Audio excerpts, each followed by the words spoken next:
아멘. 반갑습니다. 어제 결혼식에서 또 보고 오늘 또 이렇게 봐서 오늘 특별히 아, 우리 혜옥이 생일이래요. 우리 혜옥이 보고 축하한다고 우리 밝은 미소 한번 줍시다. 혜옥아 축하해. 아멘. 어제 결혼식이 저한테는 굉장히 큰 격려였습니다.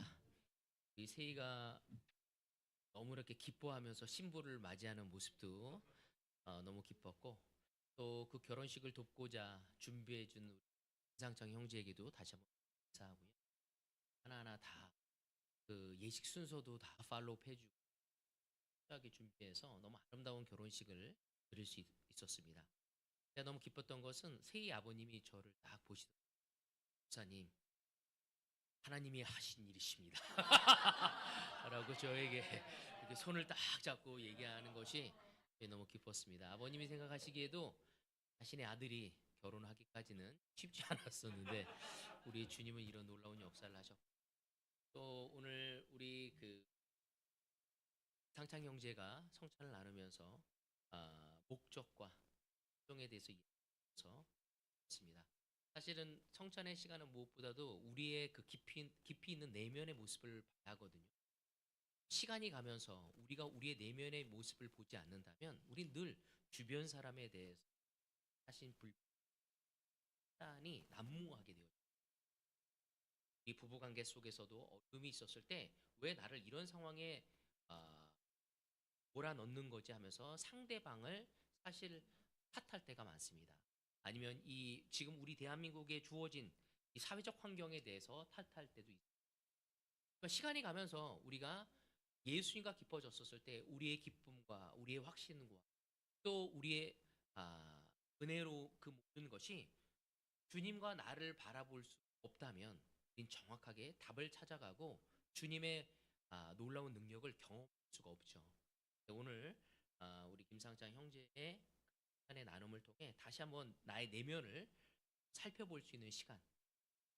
그가 이야기했던 것처럼 어쩌면 나의 삶에 있어서 가장 큰 동기가 예수님의 십자가가 아닌 인정받는 것이 되어져 갔었을 때 그 인정이 끝내는 나에게 더 예수님과의 관계를 만들어 놓기보다는 사실은 더 희미하게 또 우리의 믿음을 약화시킬 수 있다는 이야기를 했습니다. 그래서 참 너무나 감사하다라고 말씀을 드리고 싶고 다음에 저번 주에는 우리 아내인 우리 정미 자매가 너무 놀라운 말씀을 전해. 또 오늘은 또 이렇게 김상정 형제가 예수님의 십자가에 대해서 전해줘서 오늘도 제가 설교할 필요가 없을 것 같아요. 네. 그럼에도 불구하고 하나님의 은혜를 가지고 오늘 제가 십자가를 지고 가는 믿음에 대해서 여러분과 이야기를 나누고 싶습니다. 그리고 우리 유신이가 또 이렇게 딱 있어서 너무 좋은 것 같습니다. 반가워 유신이. 아멘. 더 늠름해진 모습으로 딱 있는 모습이 너무 좋습니다. 5개월밖에 안 남아서 벌써 빠르구나. 자, 그래도 당사자한테는 사실 5개월이 깁니다. 기도해 주면서 잘 복무하고 건강한 모습으로 이 불에서 나온 모습을 기대할 수 있도록 하겠습니다. 자, 오늘 제가 이 말씀을 나누게 된 건 지난 주에는 제가 은혜에 대해서 나눴습니다. 제가 발리를 갔다 오고 나서 계속 이런 부분에 대해서 주제를 정하고 나누는 것은 제가 발리에 가서 굉장히 강하게 느낀 것 중에 하나는 은혜와 십자가였습니다. 많은 형제 자매들이 열악한 환경 속에서 너무 기쁨을 잃지 않고 이 세상의 기준과 가치에 멀리하고 주님의 영향력 속에서 강력하게 복음을 증거하고자 하는 그들의 용기를 바라보면서 제가 느꼈던 것은 은혜였어요. 거기 보면은 아주 놀랍게 그 교회를 거의 한 5천 명 이상 만든 할렘이라는 인도자가 있었습니다. 그 친구 입에서 계속 나온 이야기는 뭐였냐면 예수님의 십자가와 은혜였어요. 그리고 가장 가난하고 교회가 작은 그 교회의 리더에서 나온 이야기도 바로 은혜와 십자가였습니다. 저는 주님이 그 두 사람을 바라봤었을 때 누구를 더 높였을까? 저는 똑같이 주님의 십자가에 반응하고자 하는 그 둘을 높이 사셨으리라 믿습니다. 어쩌면 그 모든 것을 다 행사를 주관했던 그 수천 명이 모였던 그 모든 것을 주관했던 할렘과 바냐의 믿음을 더 놀랍게 우리가 봤었을 땐 높일 수 있었지만 제가 봤었을 땐 하나님께서는 그 안에 아주 작은 교회를 자신의 모든 것을 맡기고 그의 커리어와 그의 육체적인 헌신과 수고와 그의 정말 이렇게 모든 미래를 주님께 맡기고 정말 이렇게 저돌적으로 날아가고자 하는 아주 작은 교회를 섬기고 있는 그들 또한 주님이 보시기에는 용사였고 하나님이 보시기에는 너무나 사랑스럽고 자랑스러운 그들의 영적인 아들이었다 저는 믿습니다. 그들이 그렇게 상황적으로 너무나 놀라운 교회를 만들었건 너무나 핍박과 쪼그라들면서 어려움 속에서도 믿음을 잃지 않고 나갔던 그 형제들의 공통점은 바로 은혜와 십자가였던 것이었습니다. 오늘 다시 한번 우리 대구 그리스도의 교회에 그 십자가를 기억하는 시간이 되어지기를 우리가 그 십자가와 은혜를 올바로 이해하지 못할 때 우리는 늘 우리 주변 환경의 불평과 원망과 감사를 잃어버릴 수밖에 없습니다. 세이가 그 아내를 맞이하는 그 모습은 너무나 행복해하는 그리고 두려움과 설레임이 가득했습니다. 그것이 얼마나 오래 갈까요? 저는 그 주례사를 통해 그들이 기억해야 할 것을 이야기했습니다. 우리 또한 저는 그 주례를 한 10번 정도 봤거든요. 그래서 그 주례를 보면서 그 내가 주례를 봤었을 때 그 형제자매들의 그 표정을 봅니다. 그때 우리 수용이가 무슨 수용이가 아내를 맞이하는 모습, 우리 준호가 맞이했던 그 모습을 바라보면서 제가 느꼈던 것은 너무나 행복했던. 여러분 아직도 아내를 맞이하는 모습이 그러합니까? 우리가 우리의 첫사랑을, 우리의 첫 하나님의 그 마음을 잃어버린다면 우리의 결혼석이 즐거움보다는 혼탁함과 불평과 원망이 많아지겠지만 그것을 다시 한번 되새기고 나아갈 때 제가 세유와 예원이가 그 시간을 꼭 기억하길 바랍니다. 그때 그들의 삶의 어려움과 그 결혼의 여정 속에 그때 그것을 기억하고 그리고 그 어려움이 그들의 삶의 기회가 되어지기를 그 기회가 그들이 성장하고 더 큰 축복과 은혜가 함께하기를 바랍니다. 어쩌면 예수님이 하나님이 우리에게 원하시는 것은 바로 그걸 것입니다. 우리가 제자의 삶을 맞이하고 세례받고 정말 너무 기쁨으로 내 죄가 용서받아 그 자유함 속에서 새로운 관계와 새 도화지를 받은 그 마음 속에서 시작했었을 때 그 기쁨을 계속적으로 지속되어지기를 원합니다. 그러나 안타까운 것은 그렇지 우리가 다시 한번 예수님의 십자가를 생각해 보길.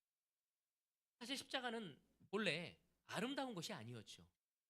어떤 거였냐면은 죄수에게 주어지는 가장 잔인하고 그리고 고통을 주는 처형의 방법이었습니다. 그래서 그 당시에는 로마 시민을 제외한 로마 시민은 그렇게 죽일 수 없었어요. 왜? 인격적인 것이 있었기 때문에. 로마 시민을 제외한 모든 사람들은 반란과 중재인들은 이 최대한 고통을 주어지는 이 십자가의 형벌을 받게 되어집니다. 그래서 그들은 이 십자가 처형을 당하기 전에 형장에 가기 전에 옷을 벗겨지게 되고 또한 채찍을 맞게 되고 그리고 자신이 져야 할 그 십자가를 지고 그 공상까지 올라가야만 했습니다. 그래서 많은 사람들이 봤었을 때 너무나 고통스럽고 또한 수치스러운 죽음이 바로 예수님의 십자가였습니다. 그리고 십자가를 질 때 양손에 그 동산에 가서 장소에 가서 양손과 양발에 옷이 바뀌고 그다음에 그것이 세워졌었을 때 그 모든 몸무게가 중력에 의해 아래 쳐졌었을 때 그 모든 것이 팔목과 발목에 연결되어져서 신음을 앓고 있는 그 죽음을 많은 사람은 그다음에 죽게 되었을 때도 십자가는 바로 죽은 다음에 내려지는 것이 아니라 독수리나 새들이 와서 쪼아 먹을 때까지 남게 됩니다. 그래서 많은 사람에게 두려움을 주고자 하는 바로 십자가 처형이 예수님이 맞이한 십자가였던 것입니다. 생각만 해도 너무 끔찍하고 알아볼 수 없습니다. 근데 우리 주님께서는 우리를 위해서 기꺼이 그 십자가를 지셨습니다. 왜 예수님은 그 끔찍한 십자가를 지셔야만 했을까요? 예수님의 십자가에는 많은 의미가 있습니다. 우리가 한번 너무나 잘 알고 있지만 다시 한번 그 의미를 되새겨 보며 그분이 우리를 위해 치루신 것이 무엇인지를, 우리에게 주고자 하는 것이 무엇인지를 다시 한번 기억하기를 바라고 싶습니다. 오늘 저희 첫 번째 포인트는 주님의 십자가는 나를 위한 구원의 죽음이죠. 갈라디아서 3장 13절입니다. 그리스도께서 우리를 위하여 저주를 받은 사람이 되심으로써, 그냥 죽게 된 것이 아니라 저주받은 사람이 되었다고 얘기하고 있습니다. 바울은 우리를 율법의 저주에서 속량해 주셨습니다.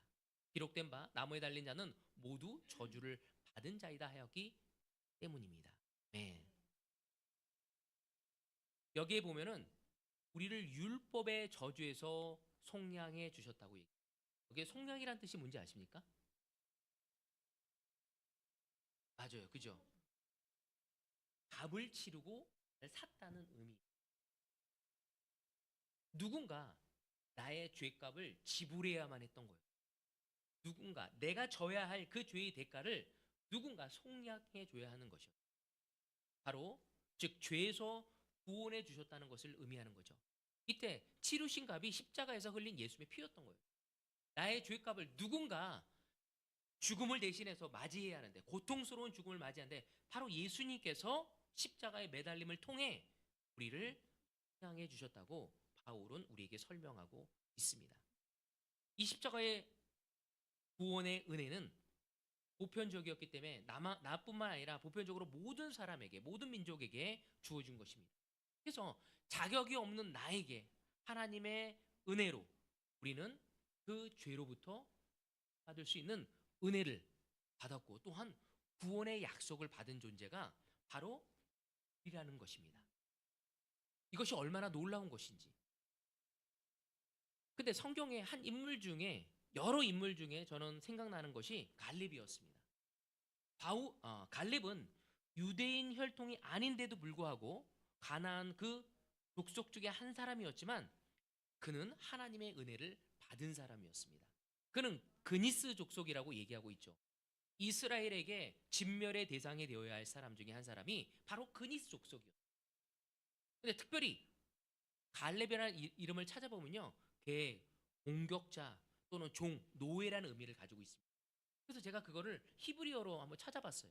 그랬더니 그 갈렙이라는 단어가 합성어인데 카프라는 단어, 앞에 있는 갈렙 할 때 그 카프라는 단어인데 그게 전부라는 뜻을 가지고 있습니다. 그리고 그 다음이 뭐냐면 라메드라는 단어인데 그거 카프와 라메드라는 말이 합쳐져서 갈렙이라는 이름이 정해졌는데, 그 라메드라는 단어는 마음이라는 뜻을 가지고 있어요. 전부의 마음, 갈렙의 뜻이. 그래서 갈렙은 어떤 의미냐면 바로 전부의 마음을 드리는 종의 마음을 가진 사람. 그래서 그는 충성된 종, 충성된 노예의 뜻을 가지고 있습니다. 그 갈렙이 이방인이었고 진멸의 대상이었는데도 불구하고 하나님의 은혜를 받고 유다 지파의 리더가 되었습니다. 그가 그럴 수 있었던 건 뭐냐면 진멸의 대상에서 유다 지파의 리더가 될 수 있었던, 은혜를 받을 수 있었던 것은 그는 하나님 앞에 충성된 종으로서 항상 하나님 앞에 마음을 드리고자 하는 사람이 전부 다를 드리고자 했던 것이 바로 갈렙. 저는 개인적으로 갈렙과 저를 비교해 봤을 때 나 또한 어쩌면 죽임을 당해야 할 수밖에 없는 존재였지만 하나님의 은혜, 구원을 받을 수 있는 자격도 아무도 없지만 하나님은 저를 자녀로 죄로 인해서 당연히 죽어야 하지만 예수의 피를 대신해서 속량받은 구원을 얻게 된 존재였던 거예요. 우리는 주님이라고 부르고 택하심을 받은 하나님의 놀라운 사랑받는 존재가 있습니다. 그것을 알고 있었던 갈렙은 놀랍게 충성스러움을 가져갔던 것입니다. 그것을 이해했던 사도 바울은 내가 주님의 은혜로 속량받았다는 걸 알았기 때문에 그는 이방인의 사도가 되어서 기꺼이 돌을 받고 채찍을 맞고 나중에는 교수형을 당하는 그 죽음을 맞이하면서까지 그의 모든 것을 버리고 주님을 따라갈 수 있었던 것입니다. 오늘 이 시간 우리가 예배의 삶에 충실하고 섬김과 사랑에 충실할 수 있었던 것은 바로 그 동기는 다름 아닌 그리스도의 그 속량하는 피가 우리에게 허락되어졌기 때문에 오늘 우리가 그것을 받았다는 것을 안다면 우리가 봐야 할 반응은 바로 삭개오 같은 반응이 되어져. 또한 정말 요한복음의 8장에 나온 그 간음하다가 잡힌 그 여자. 그건 죽임을 당하려다가 살림을 받았어요. 너무 수치스러운 일이었죠. 그 여자가 다시 예수님을 따라간 그 마음처럼 우리 또한 바로 예수님에게 있어서 바로 이 십자가에 대한 구원에 대한 감사함을 있어야 한다는 것입니다. 바로 내 주변에 있던 그 발레 수많은 형제자매들, 인도에서 온 형제자매들, 정말 이렇게 파키스탄에서 온 형제자매들, 캄보디아에 있는 형제, 네팔에 있는 형제자매들이 바로 그 마음을 가지고 그리스도를 따라가고자 하는 마음을 전했습니다. 오늘 나는 내 주변 사람에게 그 마음을 느끼게 해주고 저는 다시 한번 회개가 필요로 했습니다. 바로 예수님의 십자가에 수 있는 두 번째는 예수님의 십자가는 하나님의 약속의 성취라는 것입니다. 내가 주님의 너무나 큰 은혜를 받은 거죠. 예수님이 대신 하나님의 아들이 나를 대신해서 그 죄값을 치르셨어요. 근데 거기서 머물지 않고 그 십자가는 하나님의 성취라는 것입니다. 예수님은 제자들에게 최소 십자가에 매달려 돌아가시는 걸 몇 번 이야기하셨죠? 성경에 보면 여러 번 하셨죠. 최소한 몇 번 보이죠? 보면은 맞아요. 3번 정도가 보입니다. 그러니까 그 보여진 건 3번이지만 그 이상을 하셨을 거라 생각합니다. 예수님도 인성이 있으셨기 때문에 신성뿐만 아니라 인성이 있었기 때문에 두려움이 있으셨습니다. 그 십자가 처형이 뭔지 알았어. 3번 동안 얘기하면서 얼마나 마음속에 프레셔와 갈등과 두려움이 예수님이 있으셨겠습니다. 여러분 우리가 때로는 정말 우리 아이를 키우려고 할 때 그 아이를 키우는 데 있어서 훈육을 주려고 할 때 얘가 이걸 할 때 분명히 나한테 반항심을 보일 거다라고 했었을 때 다가갈 때 어떻습니까? 그러면서 알면서도 걔네들을 도와주려고 할 때 마음이 어때요? 힘들어요. 무거워요. 왜? 부닥칠 거에 대한 두려움이 있기. 저는 아직도 기억합니다. 제가 학교 다닐 때 제자였거든요. 근데 제가 이제 상업고등학교를 다녔기 때문에 그때 이제 고3 안에서 이제 은행에 시험 볼 수 있는 사람들 모여서 공부를 시켰어요. 아마 상업고등학교 나온 사람들 아실 거예요. 그래서 금융 그 시험을 보거든요. 저도 거기에 택캠을 받아서 이제 그 하고 이제 공부하고 가는데 친구들이 가면서 다 끝나면서 담배를 피자고 담배를 다 주는 거야. 근데 저는 이제 제자가 되니까 담배를 안 폈어. 근데 피고 다 내려가는데 저는 안 피고 내려가는데 6, 7명이 딱 폈는데 오련 선생님이 갑자기 학교에 오실러.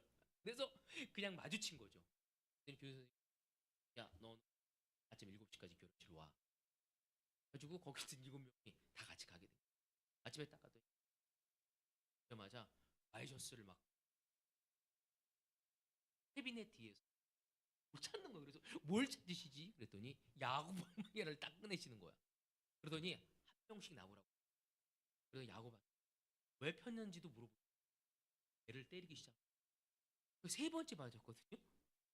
그 두 명이 맞는데 한 대 맞을 때마다 두통을 벗고 맞으니까 여기 뼈 맞을까 이제 위통 이 배만 때리는 거죠. 한 대 맞을 때마다 야구 방망이 자국이 여기 생기는 거야. 그래갖고 으악 하고 막 하는데 제가 손에서 발에서 땀이 막 나더라고. 그 내 맞을 순번을 기다리는데 제가 그때 느꼈 쉽지 않아. 십자가 공부할 때 그게 생각이 났거든요. 근데 굉장히 두려웠어. 야구 방망이로 배를 맞는데 그거 맞고 나면 배가 화해요. 화. 근데 예수님은 그것을 피하시지도 않고 능력이 있었는데 피하시지도 않고 거부하시지도 예수님의 십자가의 고난과 죽음을 알면서도 예수님은 예루살렘에 입성하셨고 십자가의 기꺼이 지셨습니다. 왜냐하면 십자가는 하나님의 약속이었기 때문이었죠. 또 그 십자가는 주님의 목표였고 소망이었고 비전이었습니다. 그것을 통해 바로 이 수용이에게 구원을 줄 수 있다는 걸 확신했기 때문에 바로 그 십자가의 죽음을 통해 동진이에게 은혜를 주시다는 걸 그 비전이 있었기 때문에 예수님은 기꺼이 그 십자가를 지셨던 것입니다.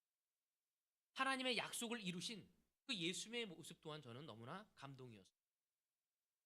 하나님의 약속을 이루신 주님은 자신을 드러내지도 않고 자랑하지도 않았어요. 베드로에 가서 배신한 그에게 가서 야 내가 왜 십자가 진지 알아? 네 죄를 용서하기 위한 거야. 근데 니는 나를 보고 도망가? 그런 야단치자. 예수님은 승리자의 모습도 아니었고 존경받는 자리에도 있지 않습니다. 자신의 사랑을 내세워서 권위를 가지려고 하지도 않으셨습니다. 저는 거기 가서 발리에서 형제들하고 형제자매들하고 시간 보내서 그걸 느꼈어요. 거기는요 힘들지 않냐고 물어봤을 때 이것이 얼마나 은혜냐고. 그들의 커리어, 행,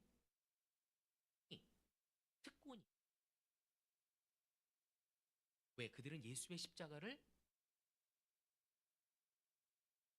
바로 예수님의 같은 모습을 저는 볼. 그 중에 한 명이 누구였냐면 아람이었어. 아람이는 국민대를 졸업하고 좋은 직장을 다니다가 캄보디아에 있는 남편을 만났고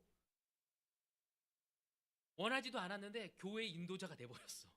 미션팀을 가고자 하는 사람에서 손을 들었더니 거기 담임 목사님이 오시더니 야 아무도 가고자 하는 사람이 없다. 신청한 사람이 너희밖에 없어. 너희가 인도를 해줘라. 너희 직장을 버리고 인도해달라고. 그래서 그들은 기꺼이 수락을 하고 거기에서 있습니다. 그래서 물어봤어요. 야 너 고생스럽지 않냐? 예, 오빠 우리 제자사님 뭐 다 이런 거죠. 너무 즐겁게 미션하고 있다니 제가 부끄러웠어. 여러분 그들은 그 희생을 통해 무엇인가를 내세우려고 하죠. 저는 종종 골드크이 차를 바라보면서 느낍니다. 제가 헌금을 얼마나 많이 하는지 아세요? 제가 얼마나 교회를 위해 헌신한지 아세요? 저는 그렇게 직접 얘기하는 사람을 말은 하지 않지만 혹시 우리 마음에 그런 마음이 있지는 않습니까? 내가 너를 위해 얼마나 헌신한지 여러분 예수의 십자가를 이해하지 못하면 우리는 우리의 헌신과 수고가 다른 사람에게 어떻게 비춰지고 어떤 존경과 내 자랑거리가 되어지기를 라는 마음에서 하게 되었을 때 그 모든 것은 예수의 은혜를 예수의 십자가는 인류를 구원하는 능력을 가졌습니다. 많은 사람이 봤을 때 예수의 십자가는 나약한 것이었습니다. 죽음이었고 초라함이었고 비참함이었죠. 믿음의 눈으로 바라볼 때만이 바울이 고린도전서에 나온 것처럼 구원이었고 기쁨이었고 영광이었다는 것을 알고 있습니다. 우리가 제자의 삶을 살아가면서 이 세상에 그리스도의 십자가를 전하기 위해 때로는 어리석게 보이고 나약해 보이고 패배자처럼 보일지라도 믿음의 눈으로 바라봤을 땐 그것이 승리고 그것이 영광이고 하나님의 구원의 뜻을 이룰 수 있는 강력한 이름을 우리는 이해할 수 있어야 합니다. 갈렙이 40세 가나안 땅을 정탐한 후 그는 그 약속의 땅에 들어가지 못합니다. 그죠? 왜 못 들어가죠? 다른 사람의 10명의 인도자들이 믿음이 없었기 때문에. 그는 45년 동안 하나님의 약속을 믿고 85세에 그 땅을 달라고 이야기합니다. 여호수아 14장 12절에 보면 이제 주님께서 그날 약속하신 이 산간 지방을 나에게 주십시오. 그때 당신이 들은 대로 과연 거기에는 아낙 사람이 있고 그 성읍은 크고 견고합니다. 그러나 주님께서 나와 함께 하시기만 한다면 주님께서 말씀하신 대로 나는 그들을 쫓아낼 수 있습니다. 그는 45년 동안 하나님의 약속을 믿었어요. 그가 체력이 약해졌고 아무것도 없었지만 그는 헤브론 산지를 나에게 달라고 내가 차지할 수 있다고 얘기합니다. 갈렙은 45년 전 모세에게 들었던 약속을 잊지 않고 여러분 예수의 십자가는 하나님의 약속의 근거. 예수의 십자가를 아는 사람은 하나님의 약속의 근거에서 믿음의 도전을 하게 되어지는 겁니다. 바로 갈렙이 그 믿음의 싸움을 여호수아 15장 14절. 갈렙은 거기서 안악의 세 아들 곧 안악이 낳은 세세와 아이만과 알매를 갈렙은 안악 서손의 아주 강력한 지도자였어요. 여러분 나중에 찾아보면 알겠지만 세세와 아이만과 날매를 쫓아내고 헤브론을 차지하게 됩니다. 근데 너무 여기서 놀라. 갈렙이 그 믿음의 도전을 할 때 뭐의 근거에서 도전을 하죠? 하나님의 약속에 의해. 그의 몸과 그의 상태를 45년 동안 그는 노력하고 믿음을 지켰습니다. 그게 너무 도전. 근데 더 놀라운 건 갈렙도 하나님의 비전을 이룬 후에 자신을 자랑하거나 드러내지 않았어요. 여러분 여호수아를 쭉 읽어보면 알지만 자신의 업적을 이용해서 적당한 위치를 차지하고 권위를 누렸다는 이야기가 그 어디에도 여호수아에 나와 있지 않습니다. 이것은 갈렙이 비전을 성취한 후에 그냥 자연인으로 돌아가서 묵묵히 기도하고 하나님께 예배하는 삶을 살았다는 것을 우리에게 보여주고,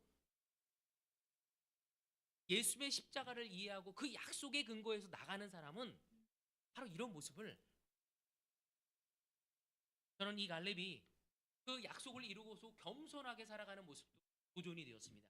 근데 초대교회 때에 수많은 사람들, 안디옥에 핍박이 있고 뿔뿔이 흩어졌었을 때 이름 모를 수많은 제자들에 의해서 교회가 생겨나기 시작합니다.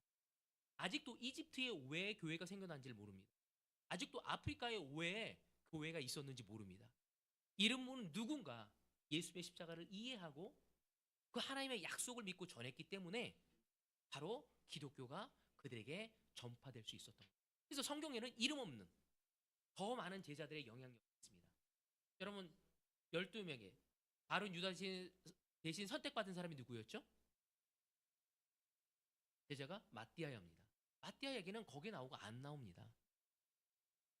하지만 전승을 통해서 그는 너무나 많은 섬김을 갖고 이야기가 있습니다. 성경에는 이름 있는 사람보다 이름 없는 사람이 더 많습니다. 이름 있는 사람보다 이름이 없는 사람을 통해 더 강력한 영향력을 끼쳤음을 볼 수 있습니다. 여러분 우리 또한 그리스도인이라면 하나님의 약속을 받은 사람, 그러한 여러분 아브라함 또한 아들을 주겠다고 약속하고 몇 년이 흐른 다음에 받게 되죠? 25년 뒤에 그 아들. 여러분 25년 동안 애가 달라고 이야. 왜? 그 약속을 달라고 한 이유는 뭐냐면 하나님이 약속하셨죠. 그 약속을 끝까지 믿고 순종한 사람이, 그 약속을 붙들고 나간 사람이 바로 아브라함이었습니다. 그리스도인은 그 약속을 기억하며 그 약속을 이루어 달라는 노력을 하며 기도하며 하나님께 나아가는 자. 오늘 형제자매 여러분, 여러분은 그 약속을 믿고 그거를 하나님께 이야기하며 그것을 얻기 위해 나아가고 있습니까? 때로는 제 상황이 좋고 내가 어떤 감정에 사로잡혀서 그것을 이루어야겠다는 마음으로 나갈 때는 많았지만 하나님의 약속의 근거에서 상황이 좋든 좋지 않든 그분께 요구하며 나갈 때가 언제인지 저에게 물어봤을 때 제가 너무나 우리의 공동체에서 우리의 권위를 내세우는 자가 하나님의 약속을 바라보고 나아갈 수 있는 우리가 되어지기를 싶습니다. 왜냐하면 주님의 약속을 이루었다는 것은 나의 능력이 아니라 우리 형이가 후조를 얻을 수 있었던 것은 형이가 가지고 있는 능력 때문일까요? 외모 때문일까요? 늘 웃잖아요. 본인도 웃어요. 제가 제 아내를 맞이했던 것은 제 능력과 제 외모와 그게 아니라 하나님의 은혜였죠. 하나님의 은혜가 허락되어져서 아내가 저를 좋아하게 된 거예요. 지금 후회할 수도 있어요. 왜 내가 그때 좋아했지? 하면서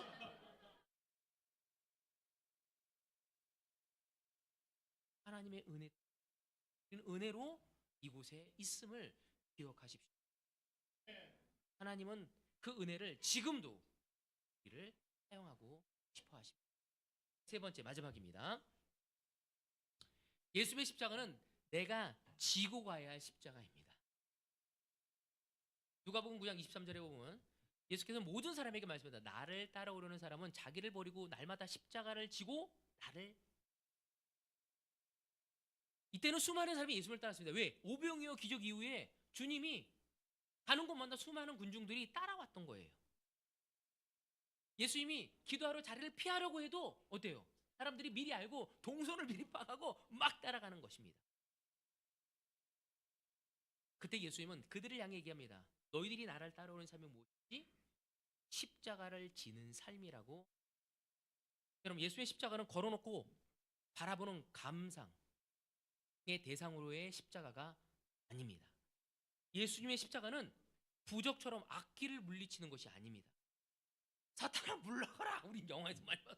이렇게 할 때가 있어요. 그리고 악목, 나이메어가 있었을 때 십자가를 들고 자야 한다는 착각을 할 때가 있습니다. 그래서 이 세상에는 큰 십자가, 작은 십자가, 금 십자가, 나무 십자가. 여러분, 이것이 우리의 능력을 보여주는 것이 아닙니다. 십자가의 능력은 십자가를 질 때 그 능력. 오늘 이 시간 우리가 매주 성찬을 하는 이유는 십자가를 지겠다는 결정의 시간입니다. 그 십자가는 설명하기 위한 것도 아니고 그냥 예수의 십자가를 바라보며 안타까워하며 혀를 쯧쯧쯧 차는 것이 아닙니다. 내가 그 십자가를 지고 주님의 약속을 가지고 나가겠다는 것입니다. 여호수아가 그 마음을 가진 사람, 아니 갈렙이 그런 마음을 가진 사람이에요. 여호수아 15장 13절에 보면 얘기합니다. 주님께서 여호수아에게 명하신 대로 여호수아가 여분의 아들 갈렙에게 유다 자손의 분깃 가운데서 아르바에 가지고 있는 성읍 헤브론을 주었는데, 아르바라는 사람은 아낙 사람의 갈렙이 요구한 땅은 유다 지파가 분배받은 땅 중에서도 가장 어려운 지역이에요. 왜냐면 약속받은 땅이, 내가 달라고 한 땅이 점령된 땅도 아니었고 어떤 누구도 가고 싶지 않은 땅이었습니다. 누군가를 거기에 가겠다고 십자가의 모습을 지고 가는 모습이 필요로 했던 거예요. 호범이 되는 사람이 필요했던 것이었습니다. 그때 이 갈렙이 그 모습을 한 거예요. 그 척박하고 점령하기 어려운 그 헤브론 땅을 도전하는 그 스피릿을 사람들에게 보여줍니다. 그래서 그 당시 수많은 사람들에게 다시 영감을 주고 다시 그 가나안 땅 정복하는 데서 힘을 줄 수 있었던 것입니다. 그래서 제가 한번 찾아봤어요. 헤브론이란 단어의 뜻을. 그때 뜻이 뭐였냐면 묶다, 교제하다, 연합하다, 동행하다라는 뜻을 가지고. 갈렙은 헤브론을 점령해서 하나님과 연합하고 교제하고 동맹을 맺고 싶은 마음을 가지고 있는 사람이었던 거예요. 이 땅을 점령하기엔 내가 먼저 하나님하고 연합되어져야 하고 내가 내 주변에 있는 지파 사람들과 함께 가야 한다는 것을 이해하고 있었기 때문에 용기를 내고 그 땅을 달라고 얘기했던 것입니다. 갈렙은 그 헤브론 땅이 눈으로만 보지 않았어요. 눈으로 왔을 땐 거기에는 아낙 자손이 살 수 있고 산간지대였고 결코 쉬운 땅이 아니었습니다. 그는 영적으로 헤브론 땅을 바라보고 있었던 거예요. 그래서 헤브론 땅을 찾아보면 여러분들이 나중에 보면 알겠지만 거기에는 사라의 무덤이 있는 곳이었습니다. 또 거기는 야곱이 묻힌 곳이기도 합니다. 그러니까 갈렙은 영적인 가치를 알고 있었던 거예요. 그래서 어떤 누구도 가지 않을 때 내가 여기를 점령하는 것을 통해 개인적으로는 부담스럽고 힘들고 어려운 땅이지만 하나님이 이 땅을 축복하실 거라는 믿음을 가지고 있었던 것입니다. 계속 보면 여호수아 15장 16절 17절에 보면 그때 갈렙이 기라사벳을 쳐서 점령하는 사람은 그의 딸 악사와 결혼시키겠다고 말하였다. 갈렙의 형제 그나스의 아들인 온닐이 그곳을 점령하였으므로 갈렙은 그를 자기 딸 악사와 결혼시켰다. 그 믿음의 사람, 그 갈렙의 도전과 약속의 성취가 다른 사람에게 영향을 끼쳤다는 것을 보여줄 수 있는 거예요. 그러니까 늘 헤브론을 차지하겠다고 믿음의 모범을 보였었을 때 거기를 치고러 가기가 쉽지가 않았어. 그러니까 사람들한테 얘기한 거, 이 치고 갔을 때 내 딸을 주겠다. 그래서 함께한 사람이 누구라고요? 이엘이라는 사람을 이 나오게 됩니다. 그래서 그 땅을 정말 점령하고 내 딸과 함께 결혼하게 되어집니다. 갈렙의 놀라운 믿음이 온니엘에게 영향. 나중에 여러분들이 사사기를 읽어보면 알지만 온니엘은 사사가 되어집니다. 40년 동안 이스라엘 민족을 다스리는 사람입니다. 그러니까 왜? 갈렙의 믿음의 영향을 받고 또 믿음의 모범을 보이고 다른 사람에게 믿음을 주며 그가 다스렸던 40년 동안 평화의 시대를 맞이하게. 저는 이 모습을 보면서 바로 우리 교회에 이런 갈렙이 필요하다. 남이 안 하니까 안 하는 것이 아니라 남이 하고 싶지 않은 것을 할 수 있는 그것이 하나님의 영광이고 영적인 눈으로 이해하고 가치를 볼 수 있는 사람만이 그 믿음의 싸움을 할 수 있는 것. 교회가 하나님의 일하고 할 때 선뜻 나서서 십자가를 지는 사람, 교회 안에서 힘들고 무거운 십자가를 보고 모두가 머뭇거리고 있었을 때 제일 먼저 도전할 수 있는 사람. 사실 우리 가운데는 그런 사람들이 많이 있습니다. 되게 모범을 보여줄 때가 많죠. 우리 상창 형제도 그런 모습을, 우리 태화 형제도 그런, 우리 상황 형제도 그런 모습을 보여요. 여기는 많은 사람들이 기꺼이 열악하고 어려울 때 기꺼이 힘을 내서 하려고 합니다. 제가 발레 갔을 때 수많은 형제 자매들이 그러한 모습을 자처하고 그랬기에 아시아의 복음이 계속 라는 것을 볼 수 있었습니다. 여러분, 바로 그런 사람에게 하나님은 자신의 영혼이 계속적으로 깨어서 하나님의 은혜를 깨달을 수 있는 은혜를 허락하실 것이고 영적으로 성장하실 것이고 하나님의 뜻이 꿈이 그를 통해서 이루어 나갈 수 있을 것입니다.